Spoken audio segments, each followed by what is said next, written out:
अस्सलाम वालेकुम, welcome to टफकुड़ी। और मैं हाजिर हूँ आपके साथ लेकर रिच डैड और पुअर डैड की फर्स्ट चैप्टर की समरी। जैसा कि मैंने आपको कहा था कि मैं इस बुक को उर्दू में ट्रांसलेट करूँगी। आज हम इस बुक का पढ़ेंगे इंट्रोडक्शन और फिर नेक्स्ट वीडियो में इसका फर्स्ट चैप्टर जो है वो लेके आऊँगी। लेकिन साथ ही साथ मैं ये चाहती हूँ कि आप इस बुक को परचेज़ भी करो ताकि आपको पता लगे कि ये बुक कितनी ज़्यादा इंटरेस्टिंग है। और ट्रस्ट मी, जब मैं एक दफ़ा इस बुक को पढ़ना शुरू करती हूँ तो मुझे पता नहीं चलता टाइम कब गुजर जाता है। मेरा दिल करता है कि मैं इसको पढ़ती जाऊँ। इसके इंट्रोडक्शन में भी इतनी खूबसूरत बातें और खूबसूरत स्टोरीज़ है ना कि आप खुद सुन के हैरान रह जाओगे। सबसे इम्पोर्टेंट बात जो हम डिस्कस कर लें वो ये है कि इस बुक के राइटर का नाम है रॉबर्ट। और यहाँ पर जो है इसका पहला पैराग्राफ मैं आपको बताती हूँ कि उसमें वो ये कह रहे हैं कि सबसे पहले वो इंट्रोड्यूस करवाते हैं कि मेरे दो वालिद थे, एक जो कि बहुत अमीर थे और दूसरे जो कि गरीब थे।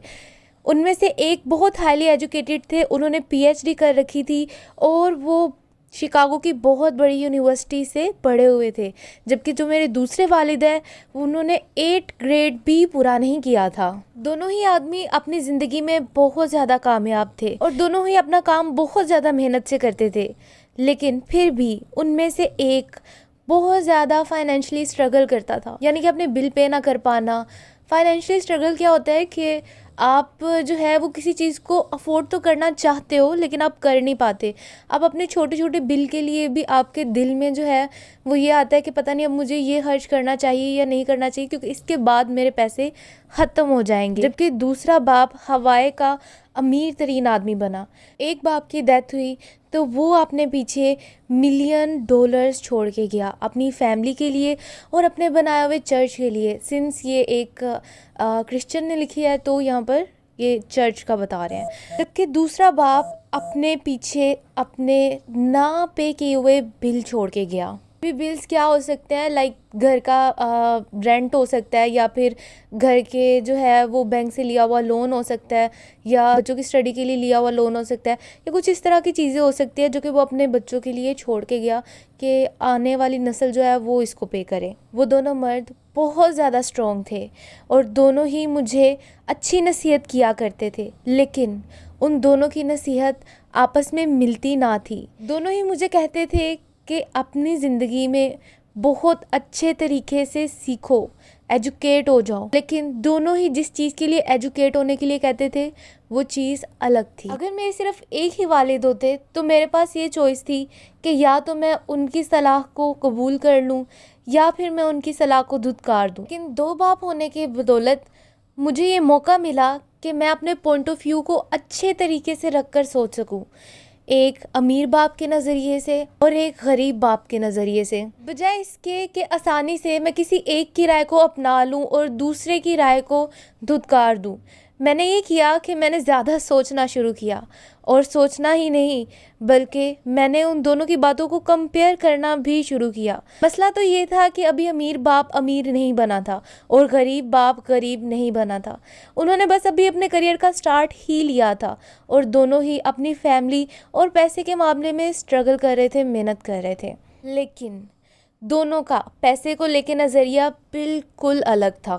मिसाल के तौर पे एक बाप मुझे कहते थे कि पैसे का प्यार तमाम बुराइयों की जड़ है, जबकि दूसरे बाप मुझे कहते थे कि पैसे की कमी तमाम बुराइयों की जड़ है। एक नौजवान लड़का होने की हैसियत से मेरे दो बाप थे और दोनों ही मुझे बहुत ज़्यादा इन्फ्लुएंस करते थे और ये मेरे लिए बहुत मुश्किल था कि मैं किस तरह से एक अच्छा बेटा साबित हूँ और दोनों की बात सुनूँ, क्योंकि दोनों का नज़रिया पैसे को लेके बहुत ज़्यादा ही अलग था, जो कि हमें वक्त में आगे जाकर पता चलने वाला था। मेरा बहुत सारा ज़ाती वक्त सिर्फ इसी चीज़ में गुजर जाता था कि इन्होंने ऐसा क्यों कहा, जबकि थोड़े ही अरसे बाद मैं दूसरे बाप के बारे में भी यही सोच रहा होता था कि इन्होंने ऐसा क्यों कहा। ये चीज़ काफ़ी आसान हो जाती ना अगर मैं ये कह देता कि हाँ ये जो कह रहे हैं वो बिल्कुल ठीक कह रहे हैं, या मैं ये कह सकता था कि ये जो बूढ़े आदमी कह रहे हैं कि इनको कुछ पता ही नहीं है, ये बस ऐसे ही बोलते जा रहे हैं।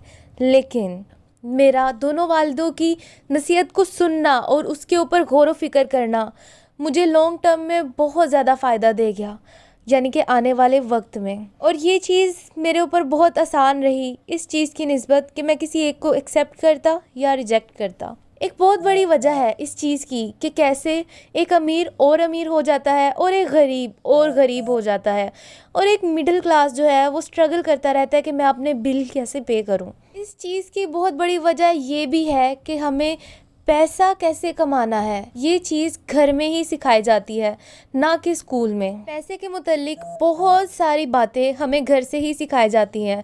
तो एक गरीब आदमी क्या ही बता सकता है अपने एक बच्चे को? वो बस आसानी के साथ ये कह सकते हैं कि स्कूल में रहो, अच्छी पढ़ाई करो, और बच्चा भी बहुत अच्छे ग्रेड के साथ और बहुत अच्छे नंबर्स के साथ पास होके स्कूल से निकल सकता है। लेकिन स्कूल से निकलने के बाद वो क्या करेगा? फाइनेंशियली प्रोग्राम तो उसका गरीबों वाला ही होगा ना, ठीक है, उसका दिमाग तो गरीबों वाला ही चलेगा। उसके पास वो चीज़ें, वो स्कीम्स, वो आइडियाज़ ही नहीं होंगे कि वो खुद को ऊपर तक ले जाए जैसे कि एक अमीर का बच्चा करता है। वाकई ही ये एक अफसोस की बात है कि स्कूल में हमें पैसा कमाना नहीं सिखाया जाता। स्कूल हमेशा स्कॉलरशिप्स और प्रोफेशनल स्किल्स पर ही गौर करते हैं और कभी भी फाइनेंशियल स्किल्स पर गौर नहीं करते हैं। ये इस चीज़ को जाहिर करता है कि किस तरह से एक बैंकर, एक डॉक्टर या एक अकाउंटेंट बहुत ज़्यादा पैसा कमाने के बावजूद भी गरीब हो सकता है। आज मैं ये सोचता हूँ कि कल को क्या होगा अगर हमारे पास लाखों ऐसे लोग होंगे जिनको फाइनेंशियली और मेडिकली ज़रूरत होगी, लेकिन गवर्नमेंट और हमारे बड़े लोग इस चीज़ के काबिल ही नहीं होंगे कि वो उनकी पैसे के लिए मदद कर सके, क्योंकि उन्होंने खुद पैसा पढ़ा ही नहीं होगा। यहाँ पर मैं आपको एक बात बताना चाहूँगी। यहाँ पर ना ये मुझे देखकर हमारे एशिया का हाल याद आ गया,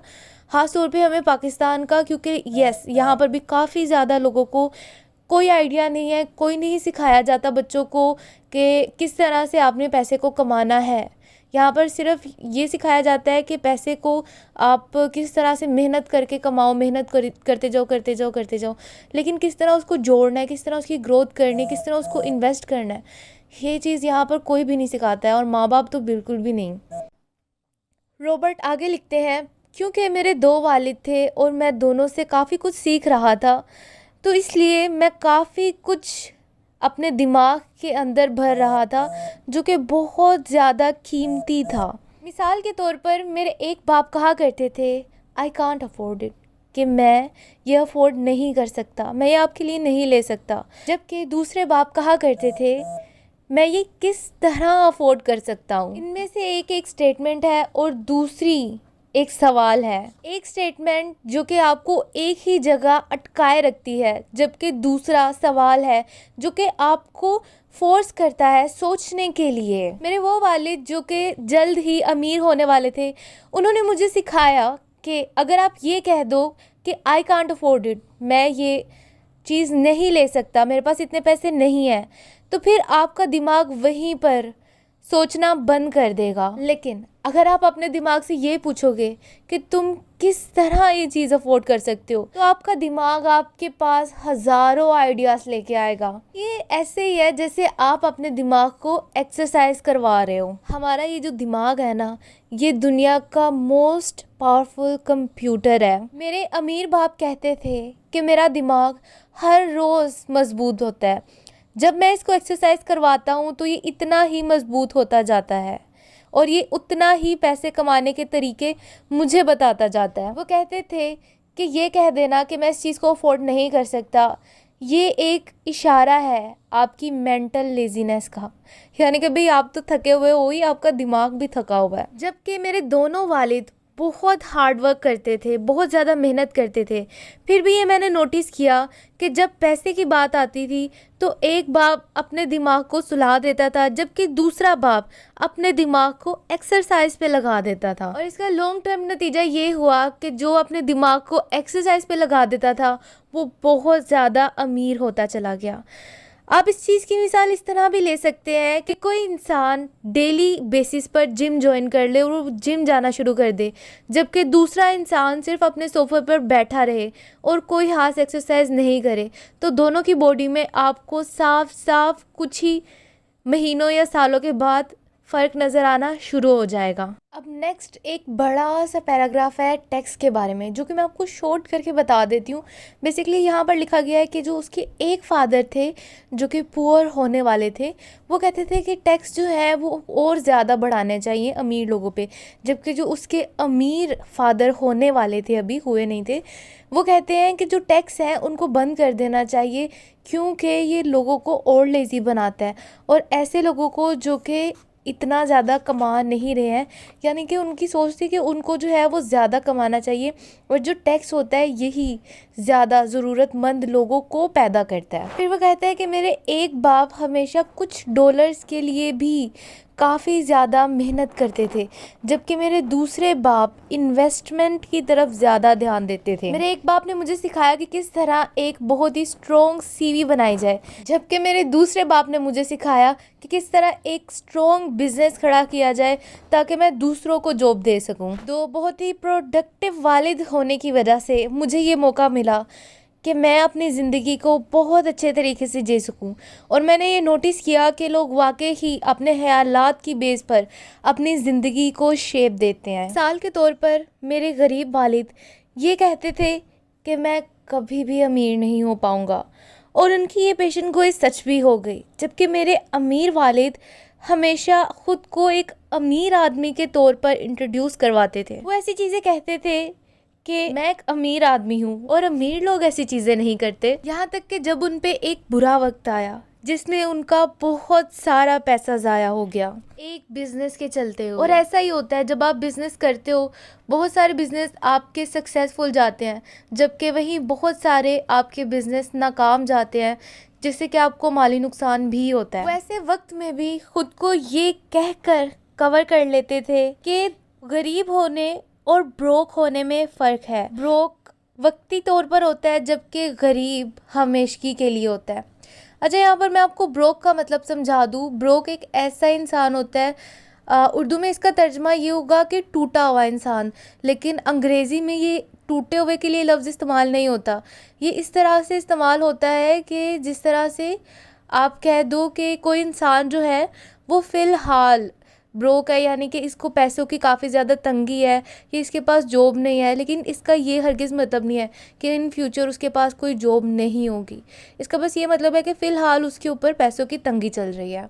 तो बस इतना सा ही मतलब है ब्रोक का। मेरे गरीब वालिद कहते थे कि मुझे पैसे का इतना शौक नहीं है, या वो ये कहते कि पैसा मेरे लिए कुछ मायने नहीं रखता, जबकि मेरे अमीर बाप हमेशा कहते थे कि पैसा ताकत है। हमारे जो ख्यालात होते हैं ना, शायद इनकी ताकत कभी भी ना तो मेजर की जाए और ना ही इसकी तारीफ़ की जाए, लेकिन एक जवान बच्चा होने की हैसियत से मुझे ये इल्म हो गया था कि हमें हमारे ख्यालात से वाकिफ़ होना बहुत ज़्यादा ज़रूरी है। मैंने ये गौर व फिक्र किया कि मेरे जो गरीब वालिद थे वो इस वजह से गरीब नहीं थे कि उन्होंने अपनी ज़िंदगी में कम पैसा कमाया, बल्कि वो अपने ख्यालात की वजह से गरीब रह गए। एक जवान लड़का होने की हैसियत से अब मैं बहुत ध्यान से ये देख सकता था कि मुझे किसके ख्यालात को अपनाना है और किसके ख्यालात को नहीं अपनाना, और मुझे अपने गरीब वालिद की सुननी है या अपने अमीर वालिद के पीछे चलना है। मेरे दोनों ही वालिद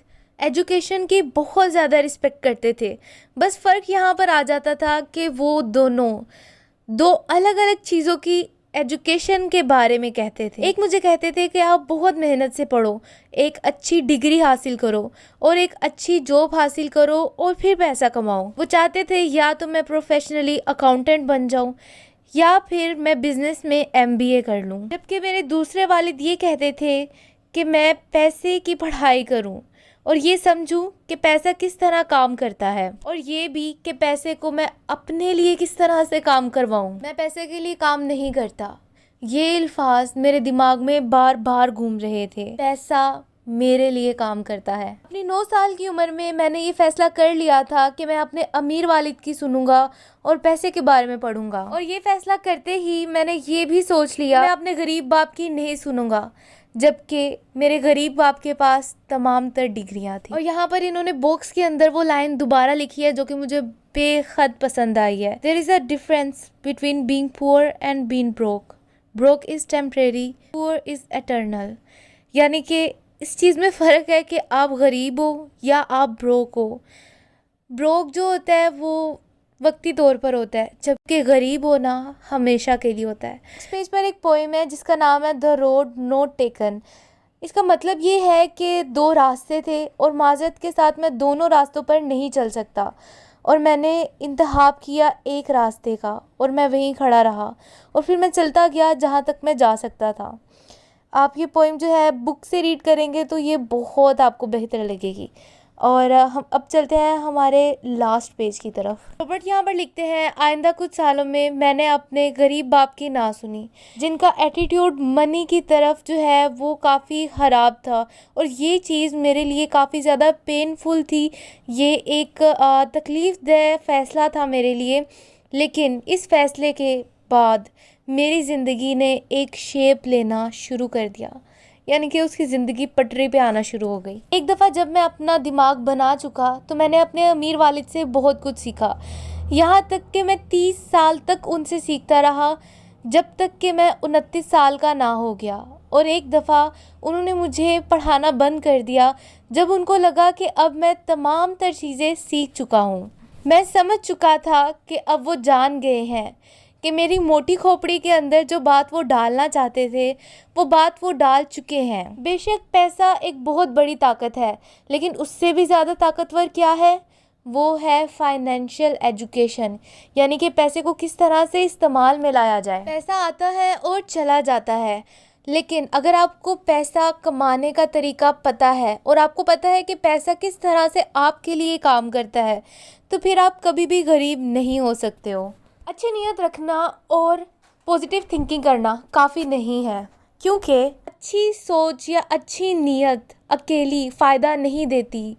इस चीज़ की एक बहुत बड़ी वजह ये भी है कि आपको स्कूल में कभी सिखाया ही नहीं जाता कि आपने पैसे से अपने लिए किस तरह से काम करवाना है। इसीलिए कुछ लोग सारी ज़िंदगी पैसे के लिए ही काम करते रह जाते हैं। और इस पैसा कमाने के प्रोसीजर के टोटल 6 मेन सबक हैं, जो कि उन्होंने 30 साल के अंदर मुझे बार बार सिखाए, और ये किताब उसी चीज़ के बारे में है। जिस तरह से मेरे अमीर वालिद ने मेरे सामने ये सबक रखे, ये सबक ऐसे नहीं है कि जिनका कोई जवाब दिया जा सके, लेकिन हाँ, ये आपको बहुत ज़्यादा रहनुमाई करेंगे कि किस तरह से आप खुद और आपकी औलाद बहुत जल्द बहुत अमीर हो सके। और फिर इस चीज़ से कोई फ़र्क नहीं पड़ेगा कि आप किस जगह रहते हैं और आपके आसपास के फाइनेंशियल हालात किस तरह के हैं या आपकी कंट्री के हालात किस तरह के हैं। कुछ भी हो जाए, अगर आप इन चीज़ों पे अमल करोगे तो आपको अमीर होने से कोई नहीं रोक सकेगा। अगर आपको ये पसंद आई हो तो सब्सक्राइब ज़रूर करिएगा, लाइक भी करिएगा और कमेंट भी करिएगा, और बेल आइकन को प्रेस करना ना भूलिएगा, क्योंकि इसी से आपको पता लगेगा जब भी मेरा नेक्स्ट पार्ट आएगा। और नेक्स्ट पार्ट जो है वो इंशाल्लाह नेक्स्ट वीक मैं आपको पहुंचा दूंगी। तो इसी के साथ अल्लाह हाफिज़, फिर मिलते हैं एक नई वीडियो के साथ।